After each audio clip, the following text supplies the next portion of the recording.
Ha ha ha, let's go, under 180. So guys, I've concluded caffeine is not my problem with sleep. It's all about temperature.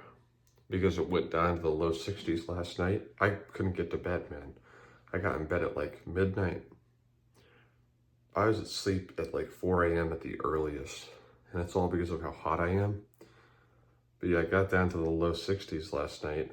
And so I opened my window and that cooled everything down and I fell asleep, slept like a rock. So I'm not worried about the caffeine pills anymore. Although I am going to look into the physiology of it, see if there's anything else I should be worried about. But for the most part, I don't think the caffeine's really affecting me. I'm going to get a portable AC unit soon. And so that should solve all my sleep problems. But it's about 10:30 a.m. I decided I'm going to go for a walk leisurely, and something to enjoy. Circadian rhythm, get some movement in, obviously. Still a big believer in all that. I'm just not obsessing over getting to 30,000 steps per day anymore. And I work at 3 p.m., so I have a huge buffer zone from now till then, which is super nice. So I'm gonna take some caffeine and go enjoy this. You already know what it is, same old breakfast. I think I cooked the yolks to a very desirable doneness. Let's check. Yeah, these yolks are cooked just about perfectly. All right, it's 2:30. Just gotta head into work now, working 3 to 10. It's been a great day so far. Fully intend on keeping it that way. Well, that was a solid shift. Just walked home. Let's see, what time? It's 10:50 p.m. I'm door dashing Whataburger tonight for dinner. Not a great financial decision, but they had a deal. And let me walk you through why I have no problem paying for meals sometimes, given my current financial situation.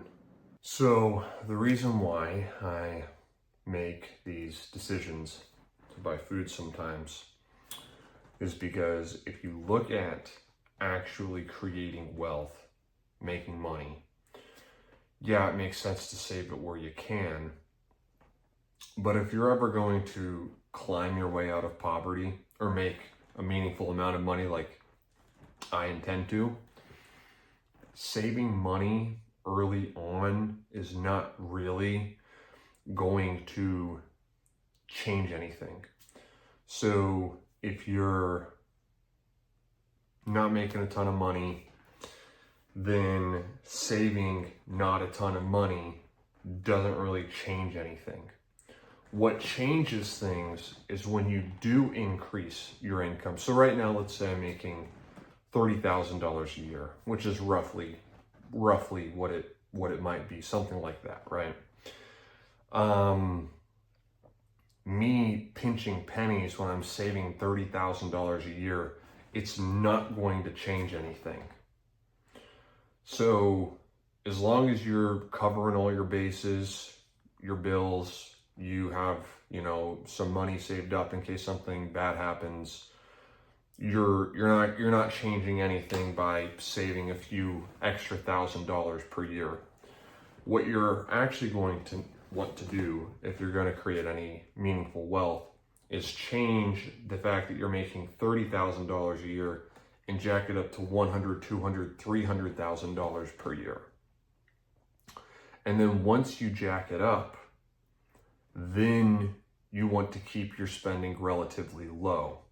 So if you're at like making 100, that basically, if you can find your way, so you're making $200,000, $300,000 per year, then you can spend $50,000 in that year and save $250,000.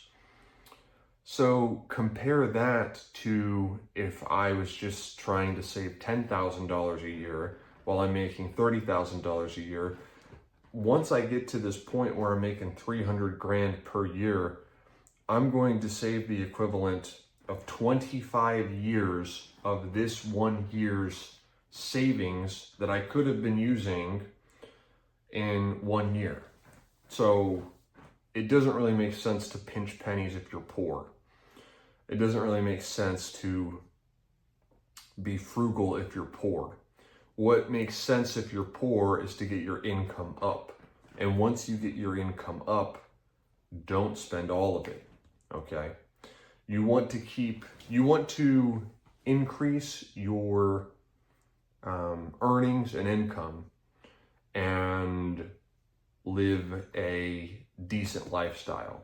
So there are people who get to a point where they're making $100,000 a year, but their lifestyle is like $50,000 a year. We're once again at a point where it does make more sense to live below your means once you get to that point. But if you're making $30,000, $40,000, $50,000 a year, you're not really going to change anything by saving a little extra. Where you're going to make your difference, if you go from making $30,000 a year to $100,000 a year, what you want to avoid is going from spending 90% of your income making $30,000 a year and then spending 90% of your income making $100,000 per year. That is how you stay poor. But if you're spending 90% of your income making $30,000 a year, and then you're only spending 50% of your income when you're making $100,000 per year, you're not going to make this. There's going to be no real impact on your long-term wealth. What's far more important is that you get to the point where you've increased your income. So, given you're going to do that, which I intend on doing, there's no reason not to use your money semi-liberally while you're poor. I'm also just rewarding myself for everything that's been going on. I weighed under 180 pounds today, which I'm stoked about. I'm paying off the high interest credit card very fast. And I haven't had any alcohol in almost 2 months. So yeah, it's important to reward yourself. So yeah. This is most definitely what's up, guys. But I'm going to be cutting back on this very soon, probably once I get in the gym. Already finished the burger and fries, dude, and I have no regrets tonight. Finished the day off with some of these. It's 1 a.m. Just got done cleaning my teeth. Absolutely killed it today. Hope you killed it as well, too. If not, you can kill it tomorrow. Thank you for watching, and have a good night. It's 4 a.m. right now, and thankfully it's like 60 degrees outside. But this has been a problem for me for some weeks now, which is very bad sleep. But I have an AC unit arriving on June 10th, and I think that'll solve all my problems. I think it's mostly a temperature thing. But I just wanted it to be on the record that these last like 3 weeks especially, my sleep has just been awful.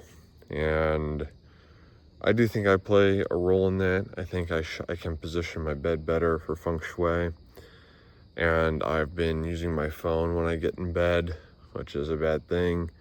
And there's just a general anxiety I have with sleep, because it's like, I'm just scared if I won't be able to fall asleep, which then makes it harder to fall asleep. And then also, I've been taking a ton of caffeine. So, sleep is something I'm actively working on and figuring out. So I'm just standing outside for a bit, and it's 59 degrees out here. Definitely cooling down. If it was this temperature in the room, I'd have no problem passing out, but it's not. And so trying to let my bedding cool down, reset my mind, and then I'll get back in, probably sleep till like 10 a.m. or something like that, and wake up, and that's how I've been functioning these past few weeks. And hopefully I'll have that figured out soon.